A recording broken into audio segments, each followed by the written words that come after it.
2012년 여름 제주 만장굴 근처의 버스 정류장을 지나던 한 공공근로자가 의자 위에 가지런히 놓여있는 신발 한 켤레를 발견합니다.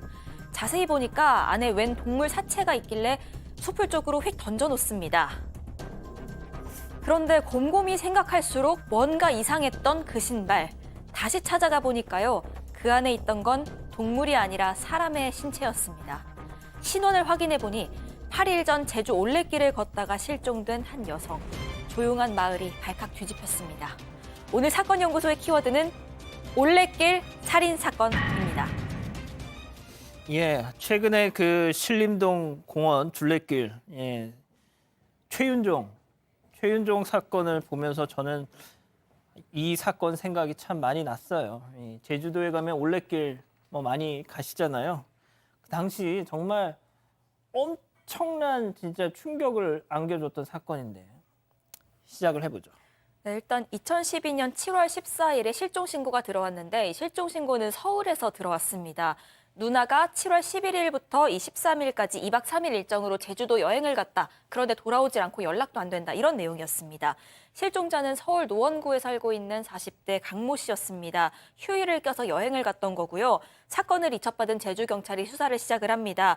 여성이 묵었던 게스트하우스에서부터 수사를 시작을 하는데 이 숙소가 성산읍에 위치해 있습니다. 올레길 제1코스 입구 쪽에 있어서 실제로 올레길 걸으려는 탐방객들이 많이 묵는 곳이었습니다. 실종 여성도요, 7월 11일에 이 숙소에 체크인을 했습니다. 그리고 그 다음 날인 12일 아침 7시에 일찌감치 짐을 챙겨서 나간 걸 보니까 올레길을 걷기는 한 것 같은데 그 이후의 행적부터가 모호했던 상황입니다.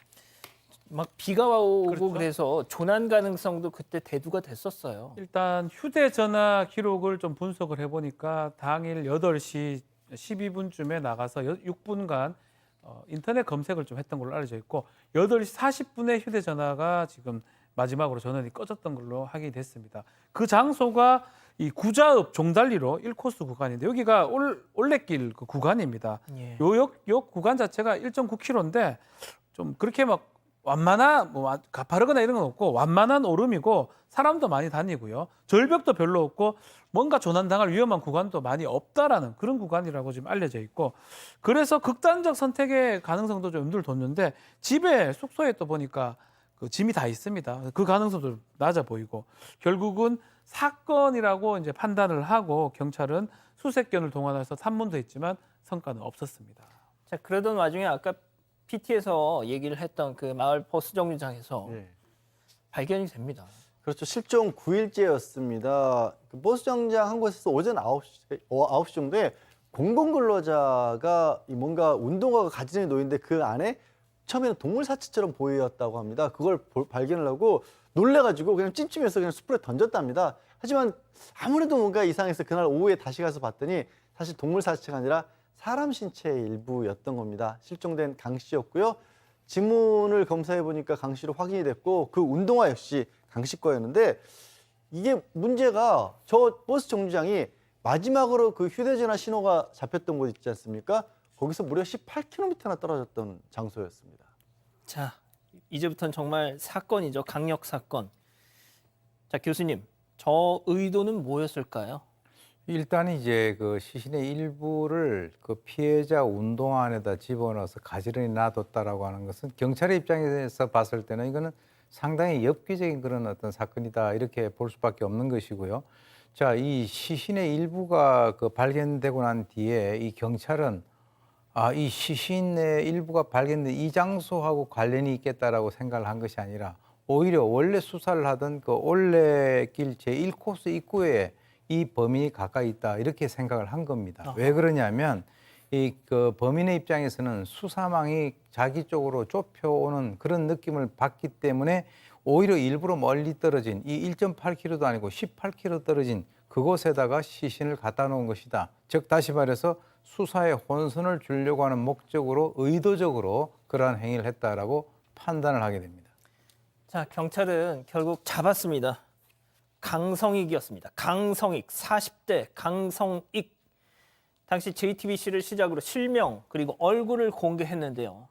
당시 모습 보고 가시죠. 혐의 사실 모두 인정하세요? 예, 인정합니다. 성폭행 하셨습니까? 아닙니다. 절대 그런 적 없습니다. 하고 싶은 말 있으세요? 제가 무슨 할 말이 있겠습니까? 죄송하다는 말로 이게 될 말이겠습니까? 어떻게든 속전은 해야 되겠는데 뭐라 해야 될지 모르겠습니다. 한순간이었지만은 정말 죽을 죄를 졌습니다. 어떻게 해야 될지 모르겠습니다. 어떻게든지 해달라는 대로 최대한 용서를 구하고 싶습니다. 죄송합니다. 제가 아까 오프닝에서도 말씀드렸잖아요. 사형시켜 주십시오. 죽을 죄를 졌습니다. 죽음으로 속죄하고 싶습니다. 그래, 너 사형. 하면 바로 항소합니다. 네, 맞습니다. 일단 강성익은요, 범행 현장 인근에서 어머니와 단둘이 살고 있었습니다. 전직 외항 선원이었는데 당시엔 무직이었고요. 동네 주민들은 인상 좋은 효자 이 정도로 기억을 하고 있었습니다. 뭐 효자인지 여부는 모르겠으나 특수강도 미수 이렇게 전과 이범이었습니다. 인근 주민을 수사하던 경찰이 이 강성익에게 뭐 그 시간대에 뭐 했냐 이런 걸 물어보니까 횡설수설해서 너무 수상하길래 예의주시하고 있었는데 참고인 조사만 마치고 돌연 잠적했던 겁니다. 그러면서 유령 용의자로 떠올랐고요. 소재 파악해서 긴급 체포를 했습니다. 실종된 피해 여성과 강 씨 모두를 당일 아침에 그 올레길 인근에서 목격했다. 이런 진술까지 확보하면서 당일 행적 파악에 주력하게 됩니다. 결정적 증거가 딱 나왔습니다. 그러니까 이 사건 전후로 해서 강 씨가 아는 사람부터 차를 빌렸던 게 발견이 됐고 차 안을 수색을 해보니까 피해자 혈흔이 나왔습니다. 뭐 뻔한 거죠. 그래서 결국 자백을 했고 이제 시신 찾아야 되잖아요. 시신을 유기한 장소에서 시신을 발견했는데 성폭행을 시도했다는 흔적이 보였던 겁니다. 그래서 경찰이 수사를 하니까 처음부터 성폭행할 의도는 아니었다라는 거예요. 이게 도대체 무슨 말일까요? 뭐라고 얘기를 하냐면 자기가 평소에도 저 올레길을 산책을 다니는데 당뇨가 있어서 소변을 참기가 힘들었다. 그래서 불가피하게 노상방뇨를 하는데 그걸 피해자가 보고는 이 사진을 찍어서 성범죄자로 이 신고를 하려고 했다. 그래서 그거를 말리려고 이 휴대전화를 갖고 신랑이 놔두고 휴대전화를 빼앗아서 보니까 이미 112가 눌러져 있더라. 그래서 기왕 이렇게 된 거 진짜로 성범죄를 저질러야겠다라고 했는데 이게 반항하다 보니까 살해를 했다라는 거예요. 이게 믿어주세요? 이거 뭐 하나도 안 믿어지는데 아닌 게 아니라 거짓말 탐지기 조사에서 또 거짓으로 나왔습니다.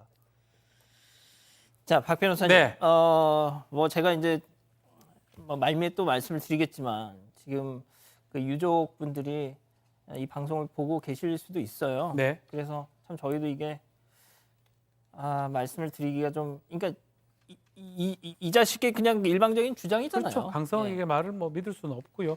경찰이 봤을 때는 이 장소에 아침에 이제 피해자가 왔을 때 뭐 아침이 안개가 껴 있는데 오니까 본인이 접근을 했던 걸로 보입니다. 성폭행을 노리고 이 했던 계획 범행으로 지금 보고 몇 번 왔다 갔다 앞뒤로 오가면서 한 4번 정도 피해자 주변을 오갔다고 하고요.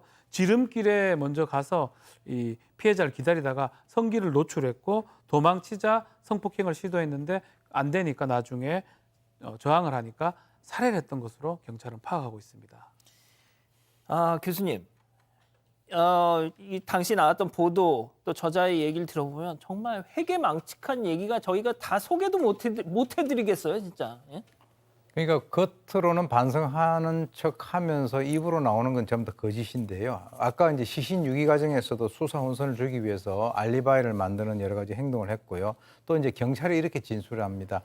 너무 괴로워서 죽으려고 나무에 목을 맸는데 나무가지가 부러져 가지고 실패했다든.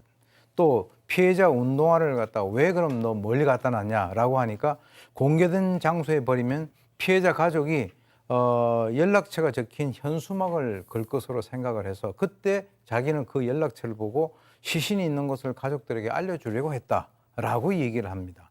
또 숨진 그 피해자의 신분증을 확인해 보니까 나와 같은 강 씨라서 묻어줄 생각을 했다라고 이 진술도 하고요.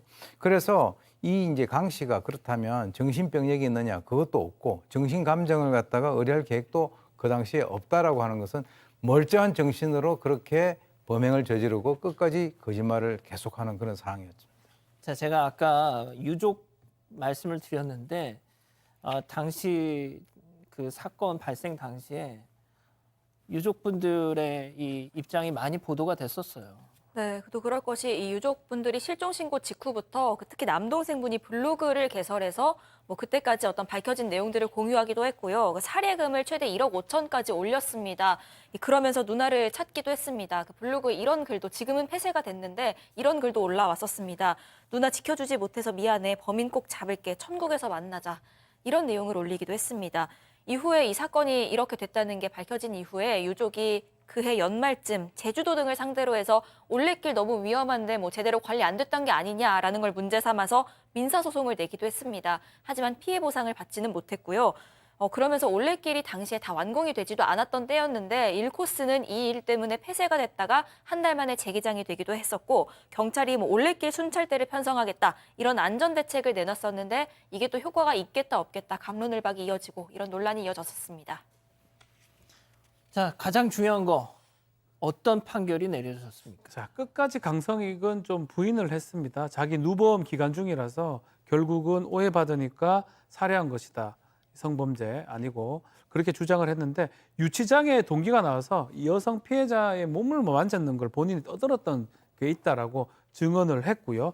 강성익 재판장에서 눈물을 흘리면서 생명을 돌려드릴 수 없으니까 내 목숨이라도 주겠다라고 얘기하면서 국민 참여 재판으로 진행이 됐는데 배심원 의견에 따라서 징역 23년이 선고가 됐고요. 항소심에도 23년이 선고되니까 갑자기 강간 안 해본 사람 있어? 본 사람 있어 나와봐.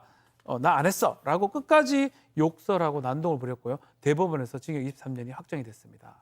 사형해달라고 했더니 23년 받자 니들은 강간 안 해봤어 이딴 소리를 했다는 거잖아요. 예? 제가 말씀드렸지 않습니까? 죽음으로 속죄하고 싶습니다. 그런 인간들 사형 선고하면 발끈해가지고 막 재판장한테 막 판사한테 막 욕하고. 당시 말이죠. 아까 이 기자가 말씀했던 그 유족 그 남동생분이 이런 말씀을 하셨어요. 누나를 죽인 범인이 사형을 받지 않는다면 한을 풀어주기 위해서라도 내가 법원 앞에서 분신하겠다. 자, 그런데 23년형 나왔어요. 그것도 국민참여재판에서. 이미 10년 지났어요. 10년 뒤에 이 강성익이는 우리 곁으로 돌아옵니다. 예? 요즘 워낙 이딴 이 흉악범죄 때문에 사형을 집행해야 된다. 법무부 장관도 뭐 사형 시설에 대해서 이 정비를 막 명령하고 지금 그러지 않습니까? 자, 교수님. 그냥 말씀해 주시죠. 예. 네, 지금 이제 그 국민참여재판을 신청을 해가지고 사실 국민참여재판에서 그 당시까지 사형이 한 번도 선고된 적이 없는데 이것을 이용을 해서 결국 23년형을 받고 그것이 이제 확정되니까 저런 식으로 돌변하는 뭐 그런 과정을 통해서 저자는 자신의 그 의도하는 바를 갖다가 이뤘다 이렇게 볼 수 있습니다. 자, 그런데 저는 이제 개인적인 그런 의견이긴 합니다만 뭐 지금 사형 집행과 관련돼서 국민들의 여러 관심들이 상당히 높은 그런 그 사항입니다. 정말 지나가다가 아무 이유도 없이 그 어떤 그 범죄자들에 의해서 생명을 갖다가 앗아가는 이런 안타까운 사연들이 매일 그냥 어떻게 보면은 나오는 그런 상황인데요. 일본 같은 경우는 이 사형수들을 뭐 전부 다 이렇게 사형을 하는 것은 아니고 선별적으로 그리고 그 중에서 아주 죄질이 좋지 않고 또 이게 반성하는 것이 보이지 않는 이런 그 사형수들에 대해서는 선별적으로 또는 간헐적으로 사형을 한다라고 이제 제가 알고 있는데요. 우리나라 같은 경우도 아예 사형 선고를 내려놓고 사형을 갖다가 시키지 않을 것 같으면 차라리 가석방이 없는 무기형 또는 뭐 누진형이라고 해서 미국 같은 뭐 징역 130년 이런 식으로 뭔가를 어떤 조치를 해야 우리 국민들도 우리 한국의 사법제도에 대해서 뭔가 이렇게 공감대를 가질 수 있을 거라고 봅니다. 이 사건 같은 경우는 이 범인이 교활하게 끝까지 반성하는 척하면서 자기의 목적을 달성한 그런 사건으로 기록이 될 수 있습니다. 다시 한번 말씀드릴게요. 강성익 10년 뒤에 우리 옆으로 돌아옵니다. 우리 옆으로 돌아옵니다. 강성익. 이렇게 정리하고요. 이 사건의 진실을 추적하고 싶으십니까? 그렇다면 사반 채널을 구독해 주세요. 지금까지 이자연 기자였습니다.